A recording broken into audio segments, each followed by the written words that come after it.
Hello दोस्तों, ये movie का सीन है, मेहंदी लगा के रखना। देखिए आगे में कॉलोनी के सबसे बड़ा बेरोजगार आप सबके काला बाबू सुधर गई। अरे ना महाराज, का सवेरे सवेरे कुछ सुने वाला करवा लो, चुपचाप रहिले तो और कोई जरूरी रहला। उना कह जाला कि कुत्ता के पूंछ में कितनो घी लगावल जाओ पर पेड़ के टेढ़े रहेला। होते घर का हम बेटा थोड़ी है, हम तो घर के ड्राइवर है। भैया एगो बात कही, जूता खाए वाला काम तो तू पहले बड़ा नहीं किया गया है। बहुत जल्द आने वाला है खेसारी लाल का ये मेहंदी लगा के 3। बहुत अच्छा मूवी है। इस मूवी का थोड़ा आप लोगों को सीन भी दिखा दे रहे हैं। इस मूवी को जरूर देखिएगा और आप लोग ये देखिए कितना अच्छा सीन है। बहुत निमन परिवार बा और उनका बिटिया एकदम सिनेमा के हीरोइन जैसा सुंदर बिया। अब किरपारी बाबू के फेर प्यार भइल। दिल के केवाड़ी खट खटावता बाकी।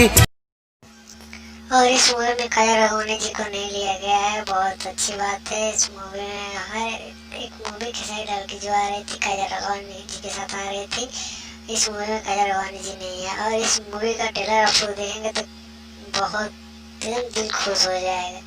ये देखिए, इस सीरियल को देखेंगे। मेहंदी लगा के रखना 2 में थी, मेहंदी लगा रखना 3 में भी इनको लिया गया है। बहुत अच्छी मूवी है, आप लोग इस मूवी को पूरा जरूर देखिएगा। गाना तो बहुत अच्छा भी है। एक सॉन्ग भी है और पल्ली दुबे भी इसमें नजर आएंगे आप लोगों को। वो गाना आप लोगों को सुना देते हैं। और पल्ली दुबे जी जो आने वाली है जिस सॉन्ग में, बहुत ब्लॉकबस्टर ये मूवी होने वाली है, बहुत पैसा कमाएगी। यूपी बिहार के लोग देख के बहुत खुश हो जाएंगे। ना कहल जाला कि कुत्ता के पूंछ में कितनो घी लगावल जाओ पर टेढ़ के टेढ़े रहेला। होते घर का हम बेटा थोड़ी है, हम तो घर के ड्राइवर है। भैया एगो बात कही, तो जूता खाए वाला काम तो तू कइले बड़ा।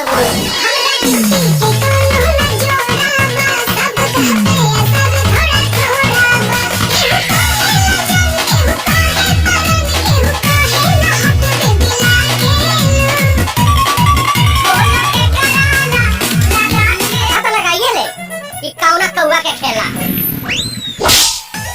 मिचला में ढेर वोल्टेज बाटा कहता तोहरो ओही में फंसा दे क्या।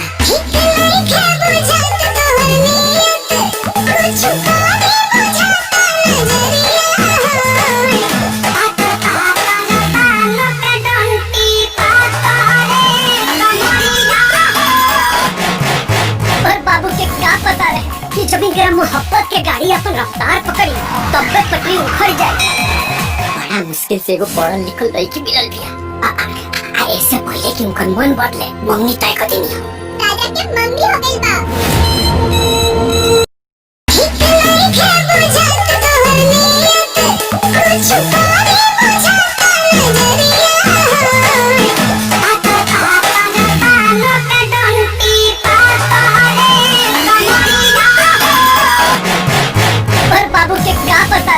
जब इनके मोहब्बत के गाड़ी अपन रफ्तार पकड़ी तब तक पटरी उखड़ जाए।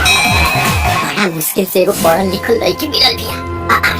ऐसे पहले कि उनका मन बदले मम्मी तय कर देनी। राजा के मम्मी हो गई बा। हो सके तो हमके माफ कर दे कैसे कि हम प्यार और फर्ज के बीच में फंस चुका हूं। पहले तो हमसे थोड़ा सा प्यार करत रहे, लेकिन अब तो तुम्हारी पूजा करे के मन करता।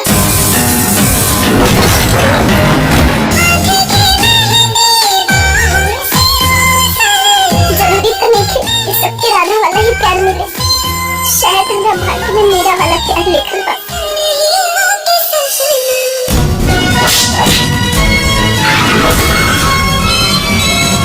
बहुत खूबसूरत लग रहे हैं आप, दुल्हन देखेगी तो फिदा हो जाएगी।